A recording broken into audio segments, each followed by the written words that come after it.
কেউ আসছিল বাসায়? কই না তো। না, ওই সিগারেট। ও এটা অনেক স্ট্রেস লাগছিল, স্বাধীন বাসায় একা থাকি, এত মাথা ধরেছিল তাই স্মোক করছিলাম। তুমি তো সিগারেট খাওয়া পছন্দ করো না। মানুষ তো বদলায় তাই না। ব্যাগটা দাও। তুমি ফ্রেশ হয়ে আছো?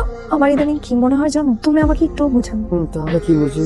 তোমার কাজকে বুঝো, সারাদিন শুধু কাজ কাজ অফিস এগুলো নিয়েই আছো। কাজ না করলে এই শহরের দিকে থাকতে পারবো বলো? আচ্ছা নীরব শোনো না, উপরতলার যে ভাবি আছে না, তার হাজবেন্ড তাকে তাদের অ্যানিভার্সারিতে একটা ডায়মন্ডের রিং গিফট করছে। তুমি আমাকে একটা ডায়মন্ডের রিং গিফট করো না?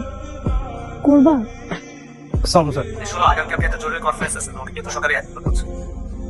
নীরব এভাবে আমার থেকে কখনো তাকায় না। তাকাবে কিভাবে? নীরব কি তোমাকে সেইভাবে ভালোবাসে যেভাবে আমি তোমাকে ভালোবাসি? তুমি আমাকে সারা জীবন এভাবে ভালোবেসে আগলে রাখবে তো? অবশ্যই। আমার ইচ্ছা করে জানো, সবকিছু ছেড়ে ছুড়ে তোমাকে নিয়ে কোথাও চলে যায়, দুজন একসাথে একটা সুন্দর সংসার করি। তাহলে চলো আমরা বিয়ে করে ফেলি। আমার এভাবে থাকতে আর ভালো লাগে না। আমার কি ভালো লাগে বলো? ব্যবসাটাকে একটু ঠিক হতে দাও, সেটা ঠিকঠাক হয়ে গেলেই তোমাকে নিয়ে একদম দূরে কোথাও চলে যাবো।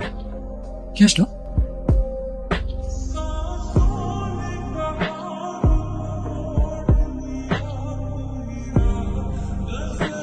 এই অমন ভাই, হ্যাঁ স্যার এখন আসেননি? স্যার এখন আসেনি। কখন আসবে কিছু জানেন? ইনফ্যাক্ট আজকে না আসার সম্ভাবনাটাই বেশি। আচ্ছা ঠিক আছে। আমি কিন্তু আপনার চোখ পড়তে পারি না। জানেন মারিয়া, আপনি ওখানে খুঁচিয়ে কথা বলতে পারি না। মনের কথা বলতে গেলে কেমন যেন গলা আটকে আসে। আপনার চোখ থাকলে আপনার মনের কথা কিন্তু আমি বুঝতে পারি। হ্যালো, তুমি আমার ফোন কেন বারবার কেটে দিচ্ছ? দেখো তুমি যা ভাবছো ওরকম কিছুই না। ওইদিন তার সাথে বসে আমি শুধু কথা বলছিলাম, বিশ্বাস করো প্লিজ, তুমি আমার কথাটা শোনো। কি ব্যাপার Nirav? Are you really resigning?